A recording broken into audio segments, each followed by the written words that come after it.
And thank you, Marc, for joining us today, where we're going to be talking specifically around investment, thinking, I think, looking around the room, particularly for those businesses who are at the point where they might be considering approaching investors, thinking about what that strategy might be for them. When do you think, for a new venture, for a startup, at what point should they begin to think about investment? It really depends on the type of business. So there are sort of what you would call venture capital businesses, which are often ones that are aiming for huge scale, and maybe they'll make it and maybe they won't. Obviously, most don't. And then there's kind of almost every other business in the world, which is actually most of the businesses, just to be clear, aren't those kinds of businesses where they're like, okay, I have a good business idea. It's maybe less speculative, but has a sort of greater chance of success, but maybe the outcome is never going to be like right up there. And then there's some businesses that you're actually able to bootstrap that don't need investment. So it really depends what you're looking for investment for. So in terms of when you need it and what you should be thinking about is know what your story is, know what it is you're trying to sell these investors on. Are you selling them on a chance of this, or actually this is a bit more solid maybe, but we're looking for an outcome that's like this, and these are the things that we need to do. So I think it's quite important to distinguish between those two types of things. Everyone gets caught up in the sort of venture type thing, which is what I do and I love and is super interesting, but it's not actually what most businesses look like. So the classic kind of Dragon's Den style, put your money on the table, quick fire pitch. Is that the investment process? Really, what if one of these businesses is thinking about approaching someone like yourself or talking to angel investors? What does that process kind of look like for them? There's two things. Typically, and I'm a little bit different, but let's ignore that for now. But typically, you need a pitch deck, right? And so a pitch deck is, just a series of slides that tell your story.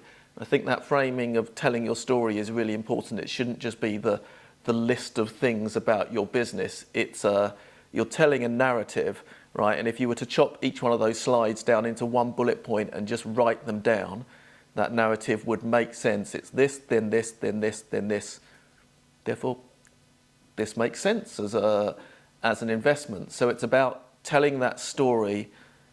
That means you'll get that first conversation, actually, because people will look at your pitch deck and go, is this interesting enough that I want to have a conversation to talk to you about it? And I think there's at least in the venture capital world, there's some stats that on average, the average pitch deck, an investor spends less than 3 minutes looking at, right? So you really do need, and that's because it's not investors trying to be horrible, it's that they just get loads. They get so many, and therefore you need to get people's attention quickly with them. The other side to that being then, which is that a lot of investors will see lots of things, and that means, for every one investor you actually get, you need to be talking to quite a lot of them.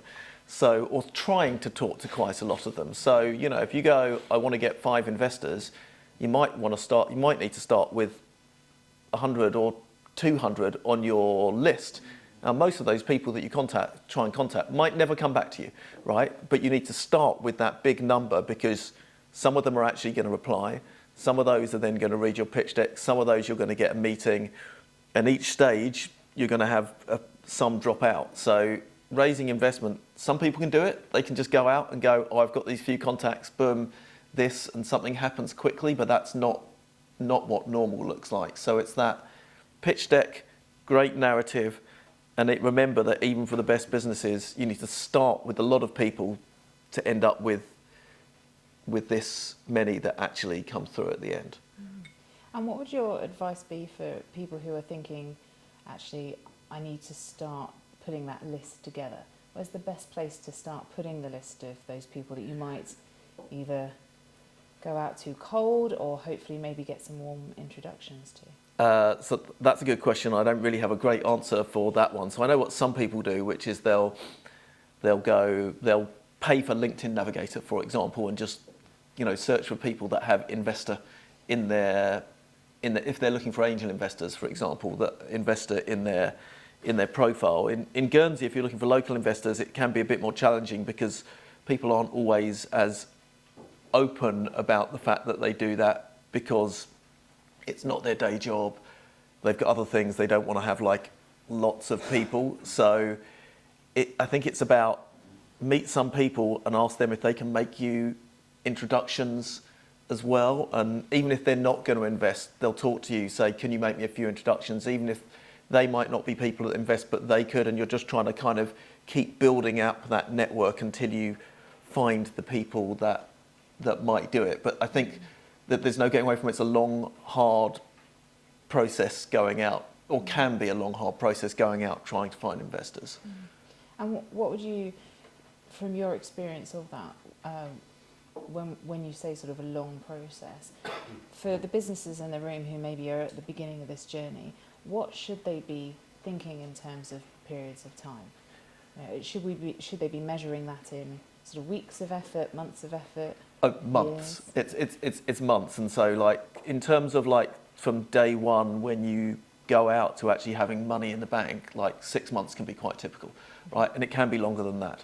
So and it's because you've got to find all the right people. It can be multiple meetings to get them to the point where they want to invest, and even then you've got to put all the legals together and get everyone to agree that and get it all signed off and money sent over. And don't underestimate how long, even once you've got all the people that have said, I'll give you this, and you've got your list, pulling all those things in together and closing the legals off can take time as well. And so sometimes these things that can just pull together and happen very quickly, but it's definitely not a thing you should rely on. It can take a long time.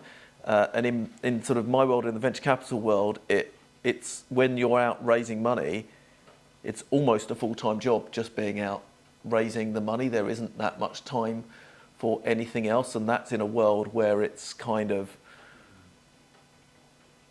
easier to spot who the investors are and who you should be talking to. It still takes a long time to sort of go through that process. If you're trying to find angel investors, they're often a bit more hidden away. They might be actually more accessible once you've found them and easier to get a meeting with once you've found them, but it's not so obvious who they are. Super.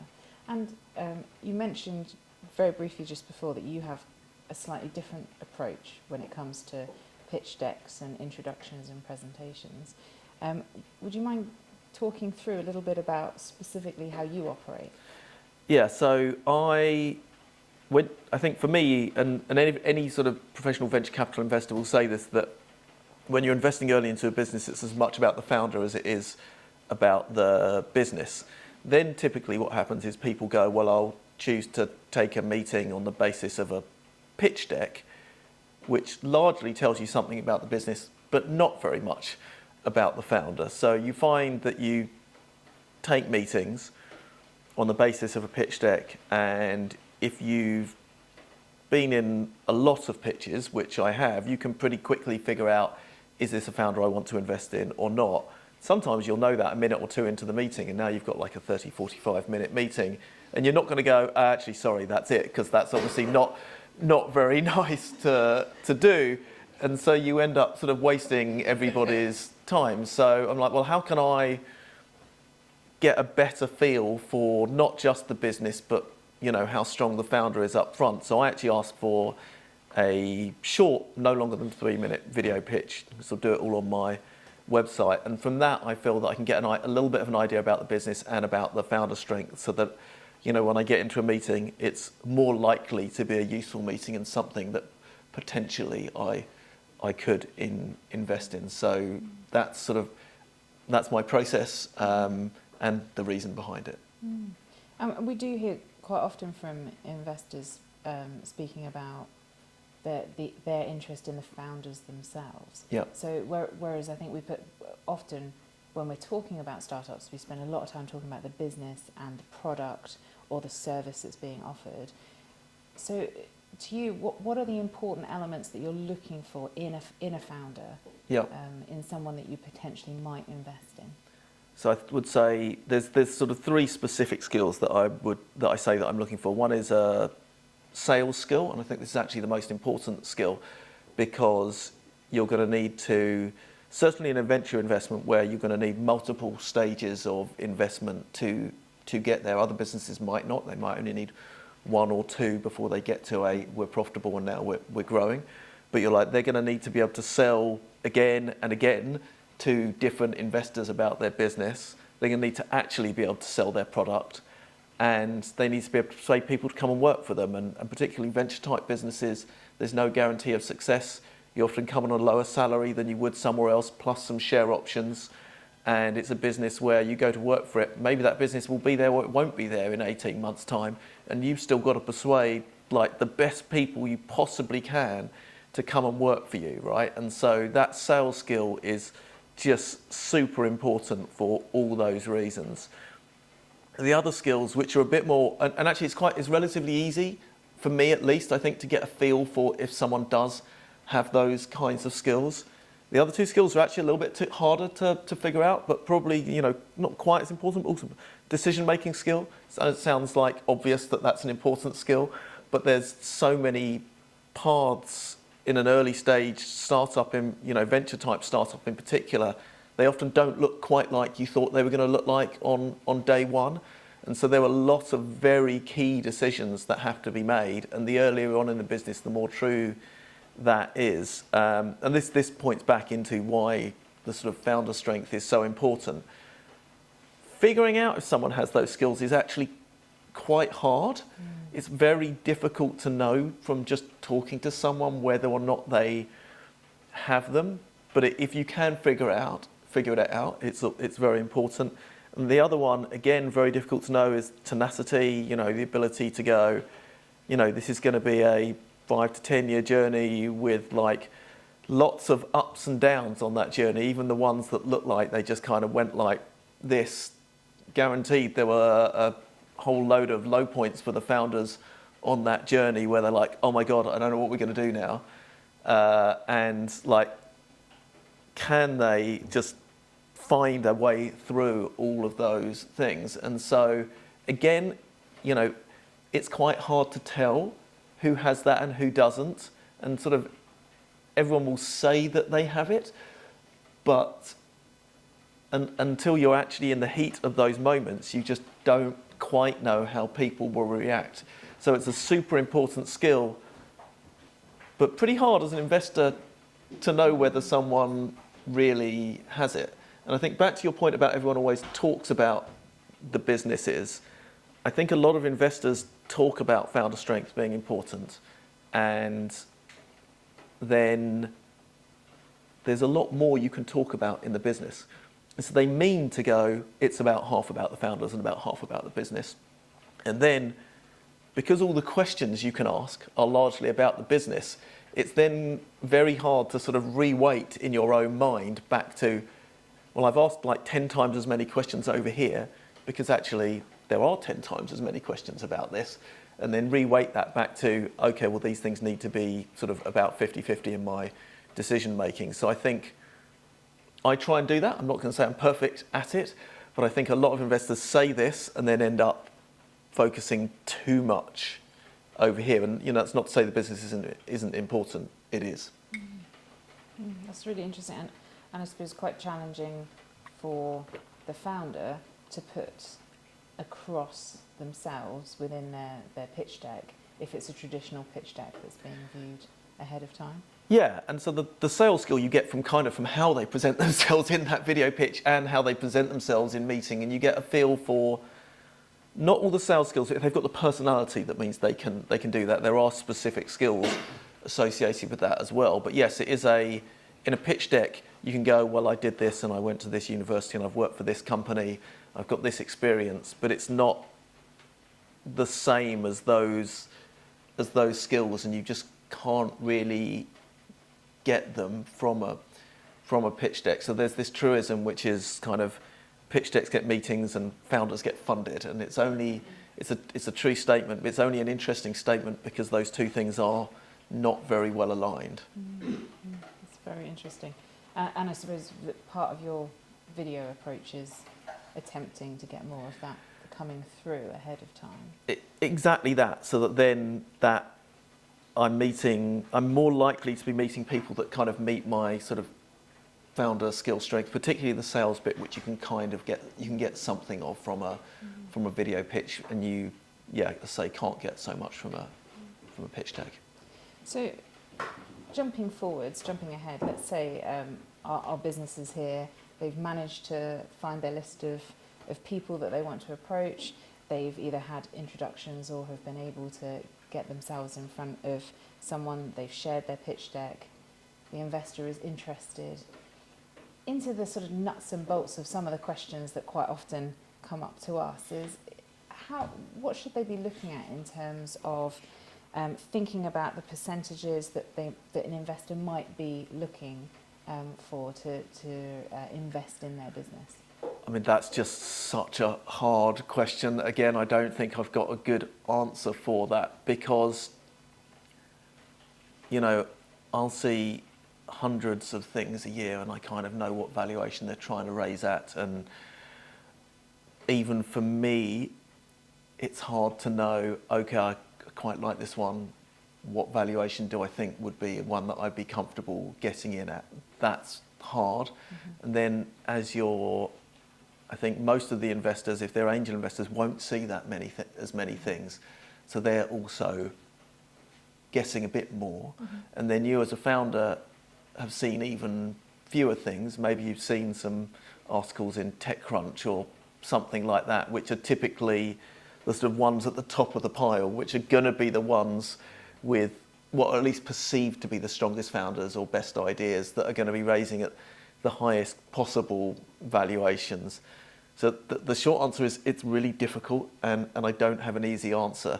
The thing I normally advise is just to talk to as many other founders as possible, ones that are raising, ones that have raised at similar stages, just to get a feel for